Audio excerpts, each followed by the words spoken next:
Hey, it's Josh, aka Spieglass. I'm putting this together real quick to hopefully answer some questions for people like me who were searching them out and could not find exactly what I was looking for.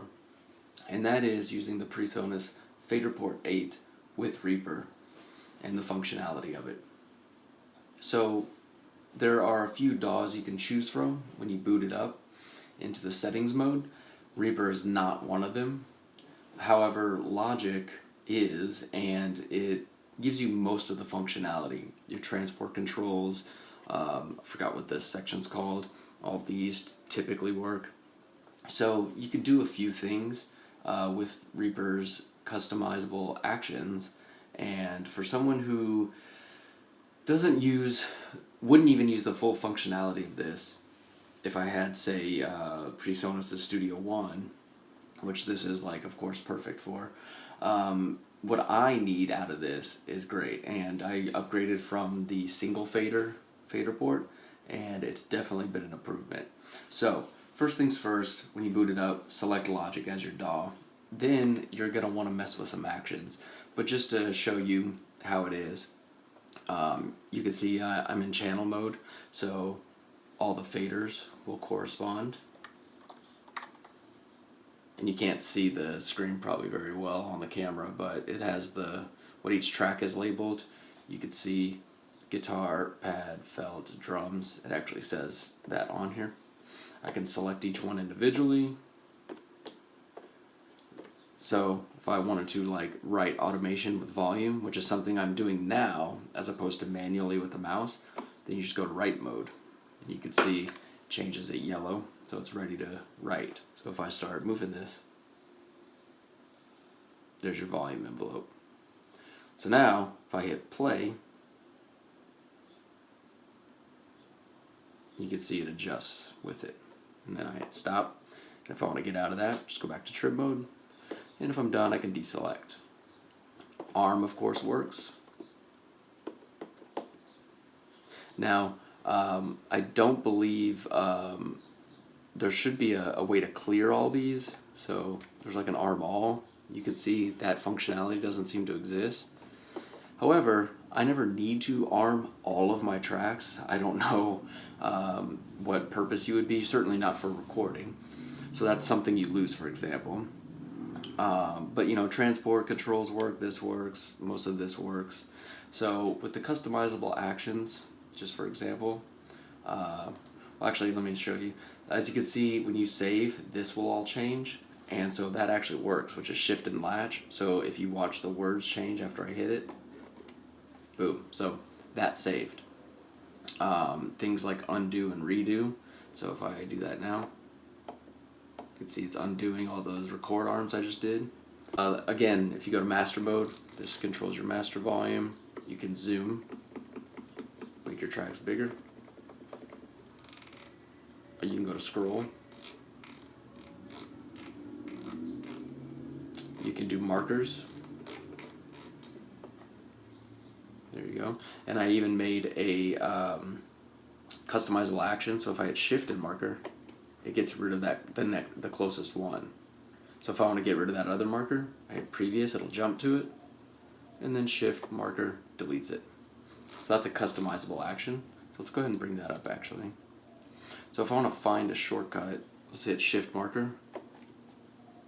So you see delete marker near cursor, and it's MIDI channel 16 CC61. So that's just what happens if I wanted to hit add, and then you hit shift and marker.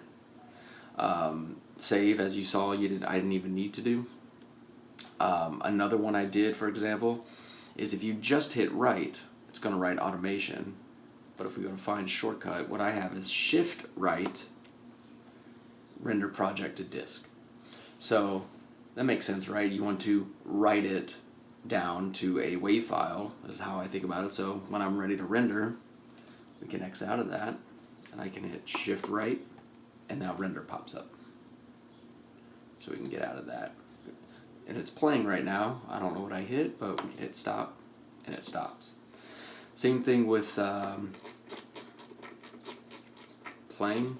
So if I hit play and then pause, it'll stop where you paused it, as opposed to hitting play and then stop. It goes back to where the cursor was at the beginning.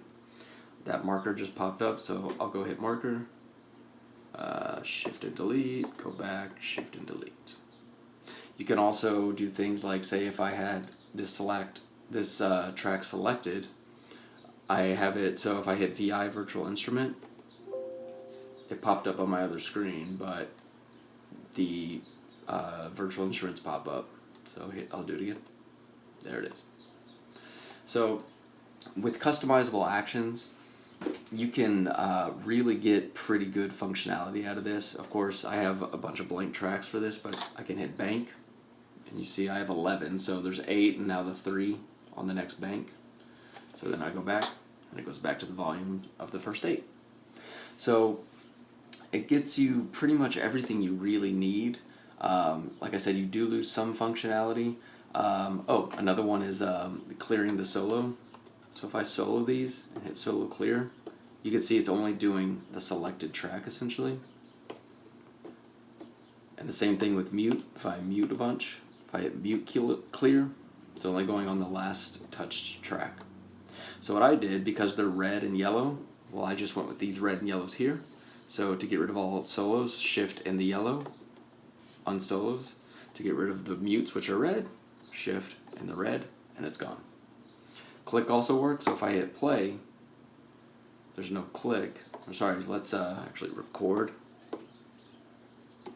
So now it just starts recording. I can undo that.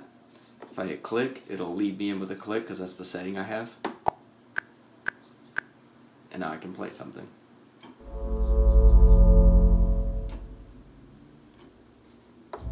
Undo that, undo that. Let's get rid of that marker. Let's get rid of the controls there, and then I can save it again.